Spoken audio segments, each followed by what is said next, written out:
Namaskar, I'm Suruchi Das and you're watching Rhythm. Happy Republic Day to all. Today marks an important day in India's history. Republic Day, a day when the Constitution of India came into effect in 1950.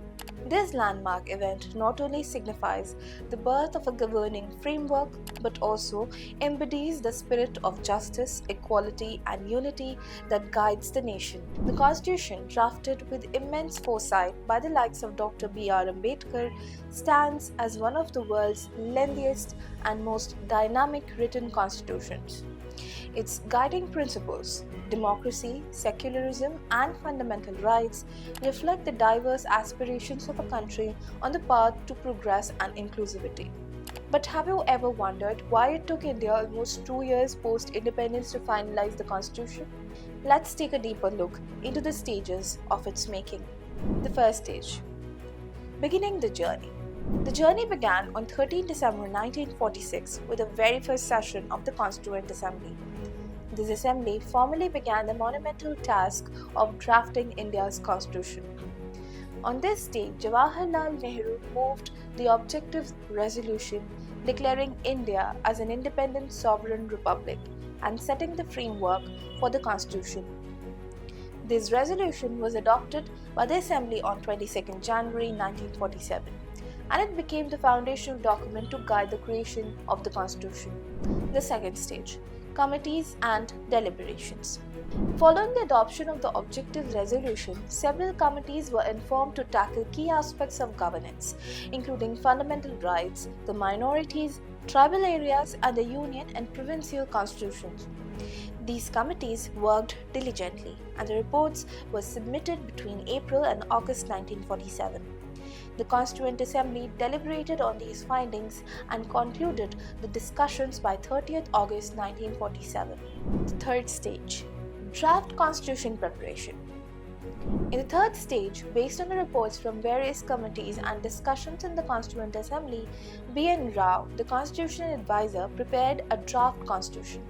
By October 1947, this draft was completed and handed over to the drafting committee for further scrutiny. The fourth stage, drafting the final version.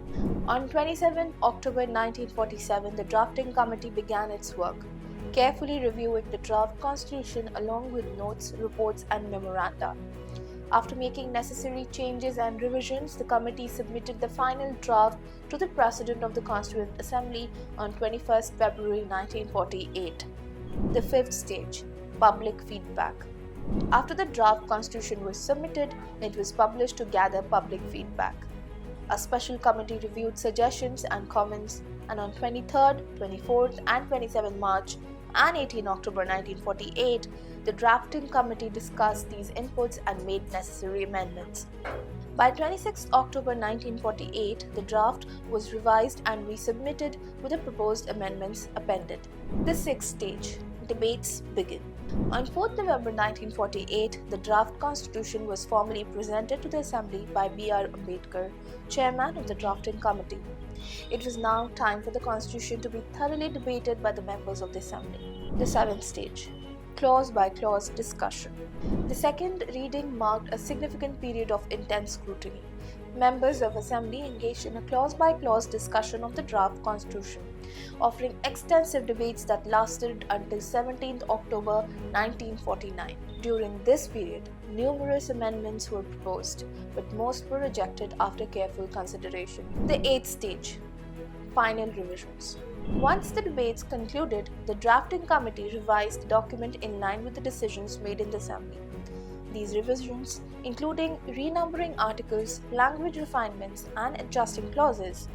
The revised draft was submitted to the President of the Constituent Assembly on 3rd November 1949 and formally introduced on 14 November 1949. The ninth stage, the third reading.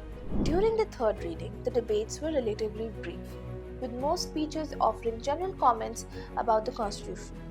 Some members expressed satisfaction with the final draft, while others voiced concerns. But the document was now nearing its conclusion. The 10th and final stage, a new dawn. The final stage began on 26 November 1949 with the conclusion of the third reading. The motion put forward by Dr. Ambedkar was overwhelmingly accepted by the Assembly, marking the end of the drafting process. On 24 January 1950, the Constitution was signed by the members of the Assembly and it officially came into effect on 26 January 1950, our Republic Day. In conclusion, the journey of drafting India's Constitution was a monumental effort involving multiple stages of deliberation, feedback, and revision. It stands today as a living document that continues to guide the nation, ensuring justice, equality, and freedom for all. As we celebrate Republic Day, let's remember the collective wisdom and perseverance of those who shaped this great document, which continues to serve as the foundation of our democracy. Jai Hind.